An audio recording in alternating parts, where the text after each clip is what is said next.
മഴ പെയ്യും ചെറിയ ഇതൊക്കെ ഉണ്ടാവില്ല, നിങ്ങൾക്ക് അറിയില്ല അതൊക്കെ. നിങ്ങളെല്ലാം കൂടി നമ്മളെ മേലെ കയറില്ലേ, നല്ലത് കാണുങ്ങൾ, വെറും നെഗറ്റീവായിട്ട് മാത്രം പോലെ പത്രക്കാർ. തെരച്ചിലുകൾ വളരെ സജീവമായിട്ട് പുരോഗമിക്കുന്നുണ്ട്. നിങ്ങൾക്ക് ഞാൻ കണ്ടാലും അറിയാലോ, എല്ലാ അർത്ഥത്തിലും എല്ലാ മിഷനറികളും തെരച്ചിലിന് വേണ്ടി നമ്മുടെ മണ്ണിനടിയിൽ കിടക്കുന്ന ആളുകളെ രക്ഷപ്പെടുത്തുന്നതിനുള്ള രക്ഷാപ്രവർത്തനമാണ് നടന്നുകൊണ്ടിരിക്കുന്നത്.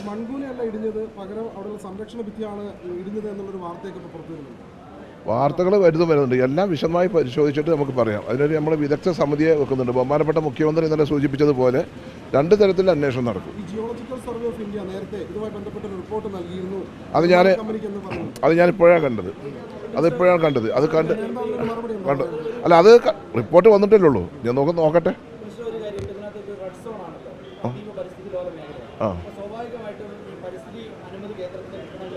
പല കാര്യങ്ങളുണ്ട്. ഇത്രയും ആയിട്ടുള്ള സ്ഥലത്ത് ഈ അനുമതിയൊക്കെ ശരിക്കും നിർമ്മാണമൊക്കെ നടത്തുന്നത് സുരക്ഷിതമാണ്. അതൊന്നും പരിശോധിക്കപ്പെട്ടില്ലെന്നുണ്ട്.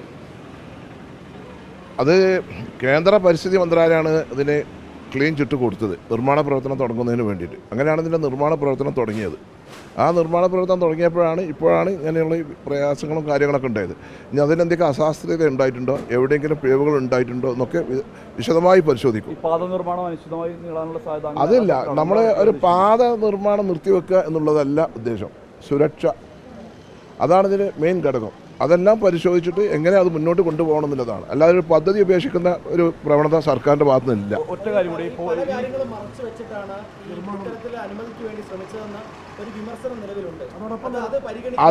അത് പരിശോധിക്കും. വിദഗ്ധ സമിതി അത് പരിശോധിക്കും, തീർച്ചയായും പരിശോധിക്കും. എല്ലാ കാര്യങ്ങളും അന്വേഷിക്കും. ഈ വന്ന സ്ഥിതിക്ക് ഇപ്പോൾ പുറത്തു വന്നിട്ടുള്ള എല്ലാ വിഷയങ്ങളും സർക്കാർ ഒരു കമ്മിറ്റിയെ വെച്ച് വിശദമായി പരിശോധിക്കും. 2 തരത്തിലുള്ള അന്വേഷണം നടക്കും. ഈ ഘട്ടത്തിലാണ് ഈ പൂഴിത്തോട് ബദൽപാത അടക്കമുള്ള നിർദ്ദേശങ്ങളുണ്ടായിരുന്നല്ലോ. അപ്പോൾ കുറച്ചുകൂടി സുരക്ഷിതമായിട്ടുള്ള പാതയാണ്, അതിനുവേണ്ടി ഒരു സമ്മർദ്ദം. അതിന് കഴിഞ്ഞ മാസം ഒരു മീറ്റിംഗ് ബഹുമാനപ്പെട്ട കൽപ്പറ്റ MLA കൃഷിമന്ത്രിയുമായ ടി സിദ്ദീഖിൻ്റെയും വടകര ലോക്സഭ MP ഷാഫിയുടെയും അതുപോലെ തന്നെ പേരാമ്പ്ര MLA ഫാത്തിമ തേടിൻ്റെ സാന്നിധ്യത്തിൽ, എൻ്റെ സാന്നിധ്യത്തിൽ മീറ്റിംഗ് ബന്ധപ്പെട്ട ഉദ്യോഗസ്ഥന്മാരെ വിളിച്ചിരുന്നു. അതിൻ്റെ ഇൻവെസ്റ്റിഗേഷൻ എടുത്തത് ഊരാളുങ്കലായിരുന്നു. അത് പാതി വൈര് നിൽക്കുകയാണ്. അവർ പറയുന്നത് ഫോറസ്റ്റ് സർവേ നടത്താൻ വേണ്ടി ഫോറസ്റ്റ് അനുവാദം കൊടുത്തിട്ടില്ല. അപ്പോൾ അതിന് ഒന്ന് പഠിച്ച് ഫോറസ്റ്റിലെ ബാംഗ്ലൂരിലേക്ക് ഫോറസ്റ്റിന് ഒരു അപേക്ഷ കൊടുക്കാൻ വേണ്ടി തീരുമാനിച്ചിട്ടുണ്ട്. അതും സജീവമായി നമ്മുടെ പരിഗണനയിലുണ്ട്.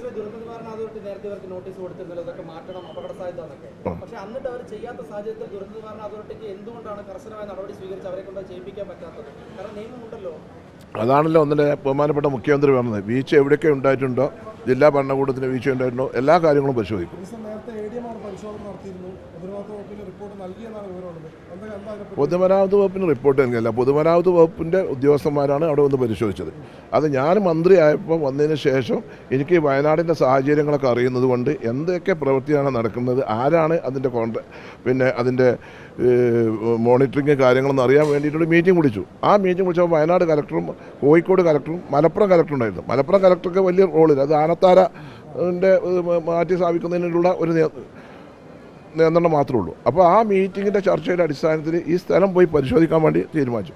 PWD സെക്രട്ടറി വയനാട് കലക്ടറുമായ ഡോക്ടർ അദീല IASനെയും അതുപോലെ മലപ്പുറം കലക്ടറായിരുന്ന ഇപ്പോഴത്തെ PWD അഡീഷണൽ സെക്രട്ടറി വിനോദ് IASനെയും ഒരു സംഘത്തെ ഇങ്ങോട്ട് അയച്ചു. അവർ തന്ന റിപ്പോർട്ടിൻ്റെ അടിസ്ഥാനത്തിൽ ഈ മണ്ണ് കൂട്ടിക്കുന്നത് വളരെ അപകടകരമാണ്, അതവിടുന്ന് മാറ്റണം എന്നുള്ള ഒരു നിലപാട്, അതായത് മാറ്റണം എന്നില്ല. അതിൻ്റെ അടിസ്ഥാനത്തിൽ ജൂലൈ 1-ാം തീയതി മീറ്റിംഗ് വീണ്ടും വിളിച്ചു. ജൂലൈ 1-ാം തീയതി വിളിച്ചപ്പം കൊങ്കൺ അധികൃതർ പറഞ്ഞു ഇതിലെന്താ വെച്ചാൽ ഈ വർക്ക് കൊങ്കണാണ്, ഇത് EPC ടെൻഡറാണ്, അറിയാലോ, EPC ടെൻഡർ. ഇതിൻ്റെ എസ്റ്റിമേറ്റും കാര്യങ്ങളും ഡിസൈനും കാര്യങ്ങളും ഒക്കെ കൊങ്കണാണ്. അവരാണ് വർക്ക് അറിയുന്നത്, അവർ തന്നെയാണ് വർക്ക് അവിടുത്തെ കോൺട്രാക്ടർ, അവരാണ് എഗ്രിമെൻറ്റ് ഒപ്പുവെക്കുന്നതും, അവരാണ് ഇതിൻ്റെ എല്ലാ കാര്യങ്ങളും നോക്കേണ്ടതും. അങ്ങനെയാണ് ഇതിലുള്ളത്. മണ്ണ് മാറ്റാനുള്ള സ്ഥലം കൊടുത്തിട്ടില്ല എന്നുള്ളതാണ്. മണ്ണ് മാറ്റാൻ ഇവിടെ സ്ഥലം കൊടുക്കേണ്ട ആവശ്യമില്ല. മണ്ണ് മാറ്റാൻ അവിടെ അല്ല, അവരുടെ പാറേണ്ടതിനാണ്. അത് നമ്മളതില്ല. ഈ ഗവൺമെൻറ് വന്നിട്ട് 1.25 മാസമായിട്ടുള്ളൂ. അല്ല, ഞാൻ പറയട്ടെ, ഈ ഗവൺമെൻറ് വന്നിട്ട് 1.25 മാസം. നിങ്ങൾ അങ്ങനെ ഒരു നെഗറ്റീവായിട്ട് നമ്മൾ പറയല്ലേ. നമ്മൾ വന്നിട്ടൊന്ന് പരിശോധിച്ച് ഞാൻ ചോദിക്കട്ടെ, ജൂലൈ 1-ാം തീയതി ജൂൺ 25-ാം തീയതി ഇവിടെ വന്ന് ജൂലൈ 1-ാം തീയതി മീറ്റിംഗ് കൂടി അവിടെ വർഷകാലത്ത് മഴക്കാലത്ത് പ്രവൃത്തി നടക്കരുതെന്നും തൊഴിലാളികൾ വെച്ച് പണി എടുപ്പിക്കരുതെന്നുള്ള കർശന നിർദ്ദേശം കൊടുത്തതിൻ്റെ അടിസ്ഥാനത്തിലാണ് അവിടെ പണി നിർത്തിവെച്ചത്. നിങ്ങൾ അത് കാണാതെ പോകരുത്. പ്രധാനപ്പെട്ട ഒരു കാര്യം ഈ പറയുന്ന പോലെ അവിടെ അവർ പറയുന്നത് ആ മണ്ണ് അവിടെ സുരക്ഷിതമാണ് എന്നാ പറയുന്നത്. അല്ല മിനിസ്റ്റർ, അവിടെ മിനിസ്റ്റർ അതായത് അവിടെ നിർമ്മാണത്തിലെ അപാകതകളുണ്ട്, ആ നിർമ്മാണം പരിശോധിക്കണം, അവിടെ പ്രശ്നം ഉണ്ടാവും എന്നൊരു റിപ്പോർട്ട് GSI നേരത്തെ കൊങ്കൺ അധികൃതർ കൊടുത്തു എന്ന് പറയുന്നു. അത് നമ്മുടെ ശ്രദ്ധയിൽപ്പെട്ടിട്ടില്ല. ഞാൻ ഇന്നിപ്പോൾ വരുമ്പോൾ ഈ റിപ്പോർട്ടാണ് കണ്ടത്. നമ്മൾ അന്നത്തെ മീറ്റിങ്ങിനും കാര്യങ്ങളും കാര്യങ്ങളും കൊങ്കൺ റെയിൽവേ അധികൃതർ കൊങ്കൻ്റെ ആളുകൾ പറയുന്നത് വെച്ചാൽ ഒരു പ്രശ്നം ഉണ്ടാവില്ല എന്നുള്ളതാണ്. അവർ ഒരുപാട് ടണൽ നിർമ്മാണ പ്രവർത്തനം നടത്തിയിട്ടുണ്ട്. ഞാൻ അവരോട് പറഞ്ഞു, നിങ്ങൾ കൊങ്കൺ റെയിൽവേ പാത ഉണ്ടായിരുന്നല്ലോ, പിന്നെ ഇത് വയനാടാണ്, മേപ്പാടിയാണ്, അവിടെ സാഹചര്യങ്ങൾ മനസ്സിലാക്കണം, വരണ്ട വ്യത്യാസം മനസ്സിലാക്കണം, പശല്ല മണ്ണാണ്. ഈ കാര്യങ്ങളൊക്കെ ഞാൻ ആ മീറ്റിങ്ങിൽ പറഞ്ഞിട്ടുണ്ട്. എൻ്റെ ജൂലൈ 1-ാം തീയതി മിനിറ്റ്സ് എടുത്താൽ ഞാൻ എന്ത് പറഞ്ഞെന്നുണ്ടെന്ന് കൂടി നിങ്ങൾക്ക് അത് മനസ്സിലാവും. ഇപ്പോൾ മാറ്റുന്ന മണ്ണ് വെക്കുന്നത് ഇപ്പോൾ റോഡിൻ്റെ അരികിലാണ്, ഇപ്പോൾ നിർമ്മാണം നടക്കുന്ന റോഡിൻ്റെ അരികിലാണ്. അതൊരു പ്രതിസന്ധി. അവർ ചളി വന്ന് അത് പരിശോധിക്കും. ഞാൻ അതിന് ബന്ധപ്പെട്ട ഉദ്യോഗസ്ഥന്മാരോടൊക്കെ വരാൻ പറഞ്ഞിട്ടുണ്ട്. നിർമ്മിച്ച വീടിൻ്റെ സംരക്ഷണ ഭിത്തി തകർന്നു എന്നുള്ള ഒരു അതെ അതൊക്കെ ഇപ്പം നിങ്ങളിങ്ങനെ ഓരോ മഴ പെയ്യും, ചെറിയ ഇതൊക്കെ ഉണ്ടാവില്ല. നിങ്ങൾക്ക് അറിയില്ല അതൊക്കെ. നിങ്ങളെല്ലാം കൂടി നമ്മളെ മേലെ കയറില്ലേ. നല്ലത് കാണുങ്ങൾ വെറും നെഗറ്റീവായിട്ട് മാത്രം പോലെ പത്രക്കാർ.